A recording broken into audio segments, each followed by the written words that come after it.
e que realmente eu denunciar não vai ser o resultado, né? Que, de repente, na hora oportuna eu faço essa denúncia.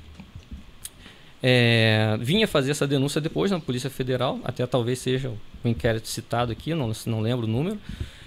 E eles algum tempo depois, eu não lembro se foi um mês depois, eles apareceram com o comprovante. Ó, tá aqui o comprovante. E aí, daí sim, eu juntei lá nos autos e tocamos para frente. Nunca denunciei no Ministério da Agricultura porque sabia que a ouvidoria ali, aqui no âmbito do Paraná, era controlada pelo próprio Daniel, junto com essa Maristela, e que não levaria nada. O máximo que aconteceria era me tirar da fiscalização do frigorífico.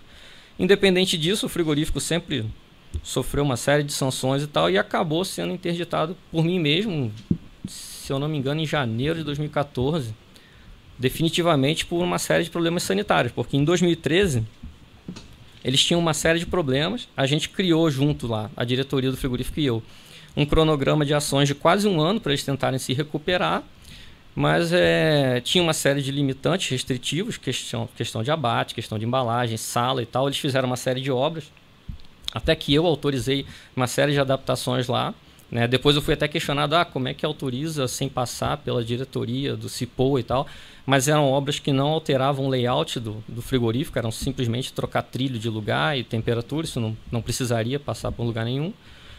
E no final do período eles não cumpriram, né, essa questão, não tinham dinheiro para arraçoar os animais, os abates tinham uma série de problemas de maus tratos dos animais passando fome.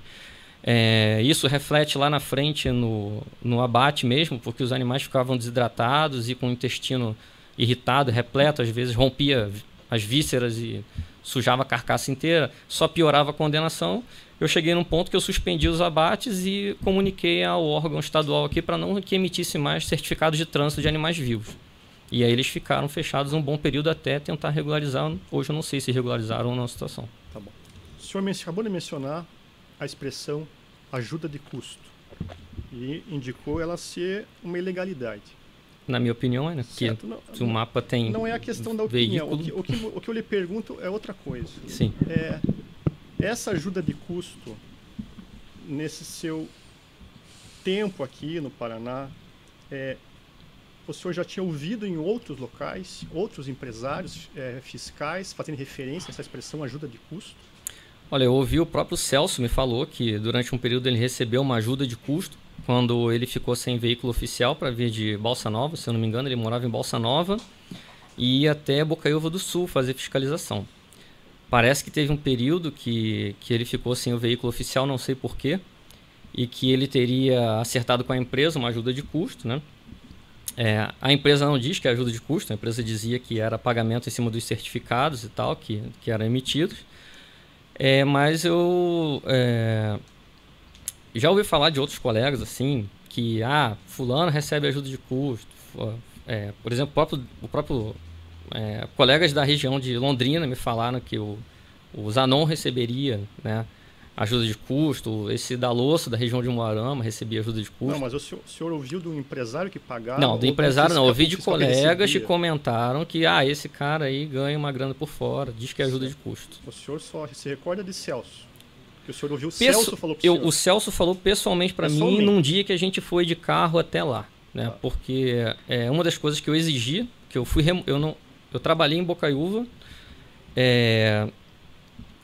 eu trabalhava na sede do Ministério da Agricultura.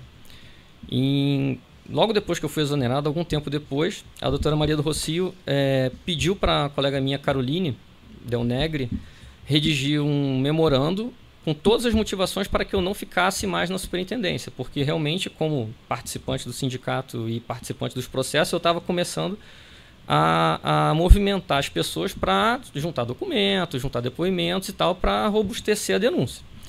E aí ela pediu visivelmente incomodada, né? Pediu para essa minha colega fazer a redação desse memorando, que foi o memorando que motivou a minha remoção para Bocaiúva, que é uma cidade a 75 quilômetros daqui. Bocaiúva, na época, já tinha fiscalização, né? Se eu não me engano, era fiscalizado ou pelo Heraldo ou por algum outro colega meu. E aí foi tirada essa fiscalização de lá e eu fui lotado lá. E eu fiquei mais ou menos um ano indo para Bocaiúvas todo dia, né? Quase todo dia, porque não tinha abate diários, né?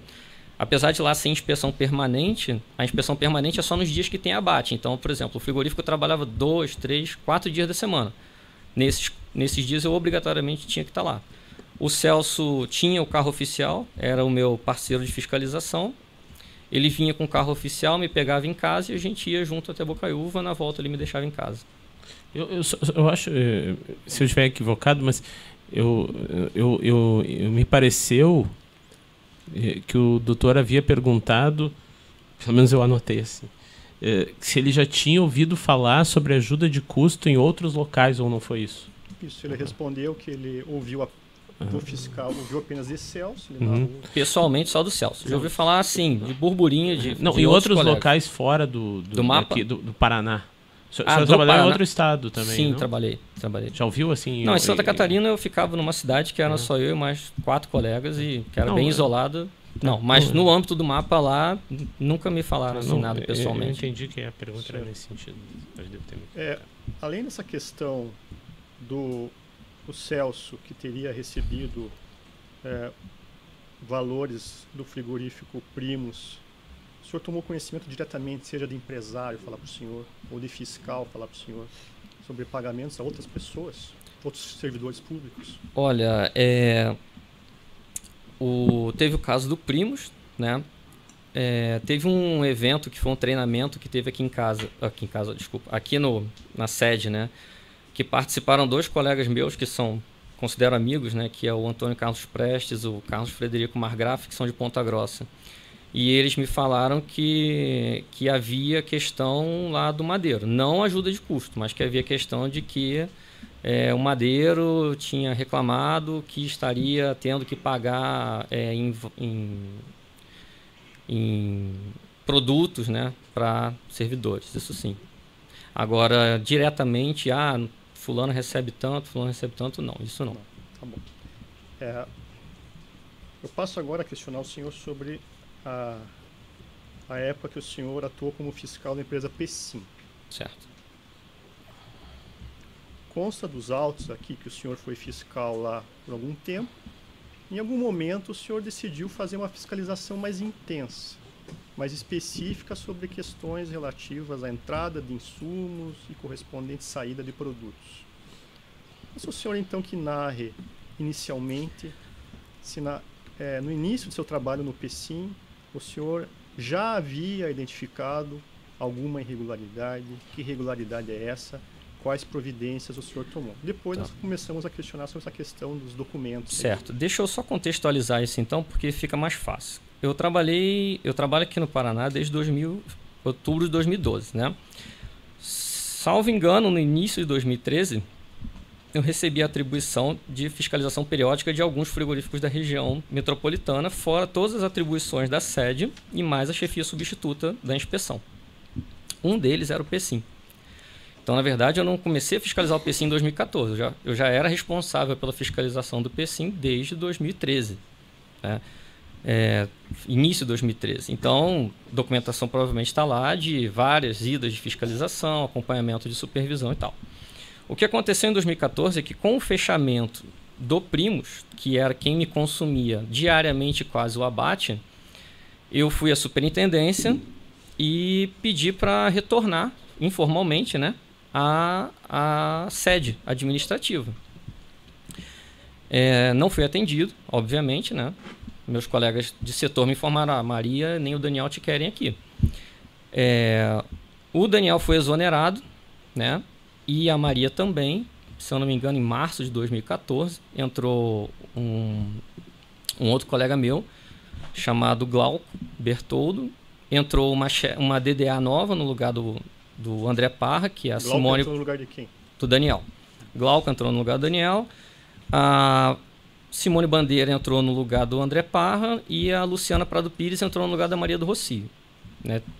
E aí eu voltei a conversar com eles pessoalmente e falei com eles: olha, eu estou lotado há quase 7 meses num frigorífico fechado, né? Já estava lotado antes na gestão da Maria e do Daniel, continuo lotado na gestão de vocês, eu queria que vocês me removessem para a sede novamente. E o Glauco e a Simone juntos pessoalmente falaram, olha, não dá para te remover para cá porque você é inimizade pessoal da Maria e do Daniel. E se eles voltarem, depois eles vão perseguir a gente. E aí eu continuei não lotado na sede. O que aconteceu em 2014? Nesse período, depois do fechamento do Primus. Como eu tinha uma triparia, né, que é um estabelecimento de fiscalização periódica, assim, raríssimo, não tem praticamente problema nenhum. Tinha 2 fábricas de conserva aqui na região metropolitana de Curitiba. Uma em Colombo, que era o Souza Ramos, e outra que era o Pecim, no SIC. Tinha uma também em Piraquara, que é uma fábrica de pratos prontos para serviço de alimentação, onde certas metodologias de fabricação que para o varejo são consideradas fraudes, por exemplo, o uso a mais de água no frango, formulações diferentes de produtos, né, como alguns tipos de linguiça e tal, não são permitidos no varejo. Para serviço de alimentação, como é um produto que vai ser servido direto, pronto, ele permite uma flexibilidade maior de formulação. Então, o cara não tinha nem interesse de fraudar nada. É mais ou menos o caso do Madeiro, que ele produzia para si mesmo. Lá o cara produzia para 2 ou 3 parceiros, inclusive um restaurante que é do filho do dono da fábrica. Então, o que aconteceu? Como eu não estava na sede, me sobrou tempo de intensificar a fiscalização dos frigoríficos, que até então, desde 2013, 12, 13, já era minha atribuição. E eu sabia que deixar um pouco a contento, porque eu não tinha essa questão do abate mais assédio. O que eu fiz? Eu comecei a ir quase que diariamente em 2014 no Pecim. Tá? Quando eu comecei a fiscalizar o Pecim quase diariamente... Por que o senhor decidiu ir diariamente lá? Tinha algum propósito específico, algum objetivo? Recuperar esse tempo perdido que a minha fiscalização ficou carente de 2012 até 2014. Como o Pecim era uma fábrica que fabricava para várias empresas, pelo menos mais de 8 empresas eles fiscalizavam, tinha vários rótulos de vários terceirizados, tinha um volume de produção que eu considero de um porte médio para grande de produtos passíveis de fraude, eu comecei por lá. E eu fazia assim, por exemplo, eu tinha 5 dias na semana, 3 eu ia lá, 2 eu ia no Souza Ramos, que eram as fábricas que mais demandavam. O de Piraquara eu ia uma vez a cada 15 dias ou uma vez por mês. A triparia devo ter ido uma vez a cada 6 meses, porque é só processamento de tripa para vender para as empresas processarem novamente. Então é mais tranquilo ainda.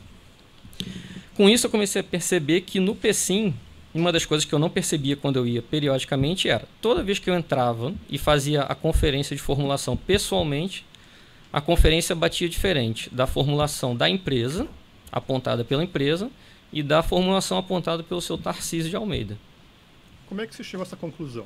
Porque a nossa fiscalização, ela se baseia além dos ingredientes, né, na formulação dos produtos e no processo. Então, por exemplo, eu chegava lá e estava lá anotado a formulação que estava sendo fabricada no dia. Tantos por cento de um produto, tantos por cento de outro, tal, vai produzir uma salsicha. O que eu fazia? Eu não pedia as informações para a empresa. Eu sentava do lado da balança e acompanhava as pesagens. Acompanhava o produto do lote do início ao fim e ia fazendo as anotações. Pegava os extratos das balanças de pesagem, não os extratos, né, os números que eram pesados, pegava as ordens de processamento, os lotes, rastreabilidade, os ingredientes, ia na sala de massa, ia na sala de ingredientes, anotava tudo e depois confrontava com o que a empresa tinha anotado e com o que o Tarcísio tinha anotado. E normalmente os 3 davam diferente. Né? A empresa anotava uma coisa, o Tarcísio anotava outra e eu anotava outra. O que acontecia? Isso eu comparava com o nosso sistema informatizado, que tem as rotulagens aprovadas. E aí eu percebia que o que a empresa anotava era muito similar, mas não era o que estava anotado no sistema. O que eu percebia na minha anotação era totalmente diferente do que a empresa e o sistema anotavam. E eu percebia que o que o Tarcísio anotava era praticamente o sistema passado a limpo, em questão de percentual, mas em questão de pesagem não. Por exemplo, ele botava lá 41% de um produto, tinha que dar 150 gramas, mas na anotação estava 280 gramas. Então tinha uma variação dessas informações. O que eu comecei a fazer? Eu comecei a solicitar para a empresa extratos de entrada, extratos de compra, notas fiscais e comecei a fazer um levantamento. Eu criei uma planilha no Excel que faz um cálculo reverso em cima das informações delas. Eu botava as formulações de aprovação dos produtos, todas com os limites legais da formulação dos produtos, e em cima disso eu botava os dados que eles me passavam. Aí, o que acontecia? A planilha fazia o cálculo reverso, em cima do que eles produziam, o quanto que eles teriam que ter comprado de matéria-prima e quanto que eles teriam que ter usado dessa matéria-prima, né? Claro, teria que ter pelo menos comprado mais do que teria que ter usado. E eu percebia nesse cálculo reverso que a empresa ou não comprava certos produtos, ou não tinha nota fiscal de compra, não tinha estoque, não tinha nada. E alguns, que era o caso de CMS, por exemplo, e Amido, em alguns casos que eu peguei, ela comprava muito acima do que ela teria como usar. Certo. Só que ela não comprava assim, comprei em janeiro e aquilo eu vou usar até fevereiro. Ela comprava muito acima todo mês. Todo mês ela comprava muito acima. Ou seja, aquilo ia para algum lugar. E aí começaram as suspeitas de que não está sendo seguida a formulação aprovada. O senhor mencionou que comprava CMS muito acima. Sim. Mas não mencionou o que ele comprava muito abaixo ou não comprava. Carne de suíno e carne bovina ele praticamente não comprava, né? O que tinha de carne lá que eu detectei na época era a para de desossa, que é a chamada carne industrial, né? Mas, por exemplo, vamos botar assim, carne suína, que deveria usar na linguiça, no produto e salsicha, todos os produtos deles tinham formulação. Eu percebi que o valor que eles compravam não daria para usar em todos os produtos naquele período declarado. Entendeu? Então, não consegui detectar exatamente em qual produto faltou essa carne suína. Mas, em compensação, no caso da CMS, a gente conseguia saber por quê. Tem certos produtos que não dá para usar CMS. Eu não consigo fazer um bacon com CMS. Eu não consigo fazer, por exemplo, um presunto com CMS. Obrigado. Um presunto com CMS. Então, nesses casos, o que acontece? Essa CMS ela tinha que ser direcionada para alguns produtos. Ou era linguiça, ou era mortadela, ou era salsicha, ou era fiambre e tal. E se fosse comprar e guardar tudo aquilo que ele declarava, ou ele teria que ter um estoque muito maior físico, uma câmara com uma capacidade física muito maior, né? Ou ele teria que estar usando. E, inclusive, depois que eles abriram a unidade de Santa Catarina, eles não conseguiram comprovar que mandavam isso para Santa Catarina. Eu entrei em contato com uma colega minha que fiscaliza Santa Catarina, que é a Cássia, auditora do mapa também, e ela me falou, olha, não tem nenhuma documentação que esses produtos vêm para cá. Não existe isso aqui. A transferência da unidade daqui para lá. Pelo contrário, quando eu comecei a cobrar as notas e os certificados, o que acontecia era o contrário. Eles me apresentavam a documentação de Jaraguá, dizendo, não, a gente desviou a carga e trouxe para cá. Então, assim, o papel chegava aqui, né? Mas eu nunca acompanhei o recebimento da carga. Era sempre assim, chegou de noite, chegou ontem, você não estava aí, chegou tal hora e tal. Carga do quê? Carne. Carne. Sim. O senhor mencionou que fez um cotejo entre os números que o senhor obtinha lá na balança, sim, os números do sistema do mapa, das formulações, os números do Tarcísio. Identificou discrepâncias. Sim. Por exemplo, no caso do Tarcísio, a soma da formulação de todos os percentuais dava 114%. Entendeu? Então, assim, é impossível. O produto é 100%. Tarcísio é seu colega de mapa, é agente de inspeção. Sim. O senhor levou esse problema para ele? Conversou com ele? Conversei com ele, orientei ele que tinha alguma coisa errada e ele muito nervoso, mas calma, tal, não conseguia resolver. Mas também não conseguia me explicar como tinha chegado naquela conta. Né? E o cargo do Tarcísio é um cargo de segundo grau técnico, né? Então ele foi normatizado oficialmente pelo decreto 8.205, todas as funções dele e tal. Então, assim, ele deveria, no mínimo, saber fazer conta de mais e menos e percentual e explicar de onde está vindo esses produtos, né? O senhor pediu, então, documentos para a empresa? Sim, pedi documentos para a empresa. A empresa me apresentou um extrato de um sistema que seriam todas as entradas e tal, né? E eu percebi que mesmo naquele extrato não contemplava tudo que havia sido produzido e declarado por eles. Certo. Qual era seu contato? Quais as pessoas dentro da empresa Sim. com as quais o senhor tratou desse assunto? Quando eu comecei a fiscalizar lá, tinha o seu Marco Aurélio Andri, que era o primeiro RT, e era a pessoa que eu mais lidei até 2013. quando eu comecei em 2014 lá, que foi uma outra fase de maior presença, eu lidei mais com o seu Eduardo Gianetti, que era quem me passava todos os dados formais da empresa. Raramente lidava com o seu Idair Pessim, né? Porque ele é muito operacional, ele comanda muito a produção, ele coordena a produção, né? Então, quando eu estava dentro da fábrica, sim, lidava com ele. Questões de estrutura, questões de fabricação, tudo isso eu lidava mais com ele. Questões de documentos, questões de controles e tal, era o Eduardo. Que na minha visão, no meu entendimento lá no dia a dia, era quem informalmente coordenava, inclusive, o controle de qualidade, que era, se eu não me engano, coordenado pela Joyce, assistida por umas 3 meninas, a Vanessa e mais 2 que eu não conheço bem. E a Nair Pessim, que, no meu ver, né, nos poucos contatos que eu tive com ela, era a pessoa responsável por compras e comercialização e cargas e tudo. Sim, o senhor mencionou que conversou então com o Idair, conversou com o Eduardo, certo. E essas, a Joyce e as funcionárias do controle de qualidade, o senhor tratou desse assunto com elas? Eu sempre tratava com elas no seguinte termo. Eu fazia ou auto de infração, normalmente o Eduardo ou a Joyce recebia, né? Ou relatório de não conformidade e tal. Então, ambos recebiam. A Vanessa sempre teve uma dificuldade muito grande da parte técnica. Apesar dela ser veterinária, ela não mal conseguia explicar o que estava acontecendo ou não sei porquê. E eu tratava sempre dos problemas ali com eles. Inclusive, chegamos ao ponto de que a empresa assumiu que fraudava e pediu emergencialmente para trocar todas as formulações num dia, porque se tivesse que trabalhar certo, não conseguiria trabalhar. Tudo bem. Já chegamos lá. Tá. Certo. Desculpa. O senhor pediu documentos para eles? Sim, documentos, notas fiscais, extratos de movimentação de câmara, extratos de entrada e de saída de cargas, romaneios, né, que a gente chama vulgarmente. A empresa forneceu ao senhor todos os documentos que o senhor pediu? Eu pedi por período, ela forneceu, né? Mas um dia eu fui entregar uma documentação no controle de qualidade e tinha em cima de uma mesa um extrato. E eu apreendi esse extrato porque eu vi que tinha alguns produtos naquele período que não tinham no que tinha sido entregue para mim. E aí eu comecei a ver que existia várias formas de emitir esse extrato, né? Acredito que no sistema você consiga selecionar o que você quer que caiba no extrato ou não. Como é um sistema fiscal, né?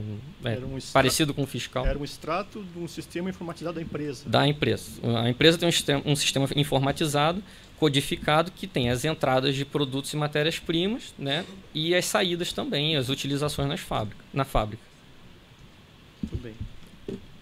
Essas conclusões do senhor, que havia algo de errado. Sim. O senhor pode especificar eu vou dar um exemplo bem claro. Assim. Teve um dia que ia fabricar uma salsicha que tinha que ter, sei lá, 200 quilos de carne moída e tinha 2 linhas de produção funcionando, né?